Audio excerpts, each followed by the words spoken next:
నీవు ఆయనను నమ్ముకొనుము, ఆయన నీ కార్యము నెరవేర్చును. కీర్తనలు 37:5. నిన్ను పిలిచినవాడు నీ దేవుడు నమ్మదగినవాడు. దేవుని అందు విశ్వాసముంచు అద్భుతాలు చూస్తావు. న్యాయముతో కూడిన నీ హృదయ వాంఛను తీరుస్తాడు. మనుషులు మాట ఇచ్చి మారిపోతారు. దేవుడు తన వాగ్దానాన్ని నీ పట్ల నెరవేర్చువాడు. నేను అనుకున్నది నెరవేరడం లేదని చింతించుచున్నావా? నీ చింత యావత్తు దేవుని మీద వేయి. నీ భారము యెహోవా మీద మోపము. ఏది జరగాలన్న దేవుని అనుమతి లేనిదే జరగదు.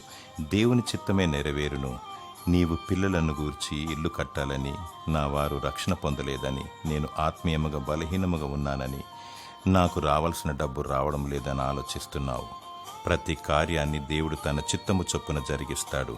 దేవుని స్తుతించు, ప్రార్థించు, దేవుని వాక్యాన్ని పఠించు. ఆయన తన వాగ్దానాన్ని నీ పట్ల నెరవేర్చును. దేవుడు కరుణించి నిన్ను దీవించునుగాక. ఆమేన్.